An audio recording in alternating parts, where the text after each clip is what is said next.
ಈಗ ಈ ವಿಡಿಯೋ ಮಾಡಿದ್ರೆ ನಾವು ಅಂದಾಜು 30-45 ದಿವಸ ಆಗಿರ್ಬೋದು. ಆದರೆ ಇವತ್ತಿನ ವಿಡಿಯೋ ಅಂದರೆ ಭಾರಿ ಭಯಂಕರವಾದಂಥ ವಿಡಿಯೋ. ಮೊದಲನೇ ಆಟದಲ್ಲಿ ನಾನು ಶರತ್ತು ಮಿಥುನ್ ಮತ್ತು ಏಜೆನ ಮಾನ ಸೋಲ್ತಿದ್ದೀವಿ, ಅದೊಂದು. ಅದಾದಮೇಲೆ ಪುನಃ ಮಿಥುನ್ ಹೇಳಿದ, ಸರ್ ನನಗೊಬ್ಬನಿಗೆ ಆಡಿ ಗೆಲ್ಲಕ್ಕಾಗಲ್ಲ, ಏಜೆ ಇಸ್ ಎ ವೇಸ್ಟ್ ಅಂದರು. ಈಗ ಅಷ್ಟೊಳಗೆ ನಮ್ಮ ಶರತ್ ಹೇಳಿ, ಸರ್ ನೀವು ನಮಗೆ ಬೇಕು ಅಂತ. ಇಲ್ಲ, ನಾನು ಇವನ ಜೊತೆ ಆಡ್ತೀನಿ, ಕಷ್ಟಕ್ಕೂ ಸುಖಕ್ಕೂ ನಮಗಿರೋದು ಮಿಥುನ್, ಅದಕ್ಕೋಸ್ಕರ ಅವನ ಜೊತೆ ಆಡಿದ್ದೀನಿ. ಆಡಿ ಶರತ್ ಮತ್ತೆ ಏಜೆನ ಮಾನ ಧ್ವಂಸ ಮಾಡಿದ್ದೀನಿ.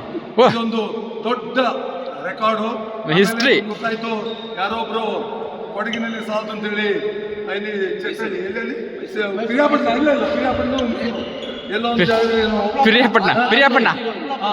ಪಿರಿಯಾಪಟ್ಟಣ ಓಪನ್ ಮಾಡಿದಾರಂತ. ಎಲ್ಲಿ ಬೇಕಾದ್ರೂ ಓಪನ್ ಮಾಡಿ ಅವ್ರೆ. ನಿಮಗೆ ಹಿಮ್ಮತ್ತಿದ್ರೆ, ಧೈರ್ಯ ಇದ್ರೆ ಒಂದು ಕೋರ್ಟಲ್ಲಿ ಆಡಿ ಗೆದ್ದುಬಿಟ್ಟು ಹೋಗಿ. ನೀವು ಎಲ್ಲಿ ಬೇಕಾದ್ರೂ ಮಾಡಿ, ಸುಂಟಿಕೊಪ್ಪದಲ್ಲಿ ಮಾಡಿ, ವಿಶಾಲನಗರದಲ್ಲಿ ಮಾಡಿ, ಮಾದಾಪುರದಲ್ಲಿ ಮಾಡಿ, ಮೈಸೂರಲ್ಲಿ ಮಾಡಿ, ಮಡಿಕೇರಿ ಮಾಡಿ, ನೀವು ಬಂದು ಒಂಚೂರು ಆಡಿ ಗೆದ್ದು ತೋರಿಸಿ.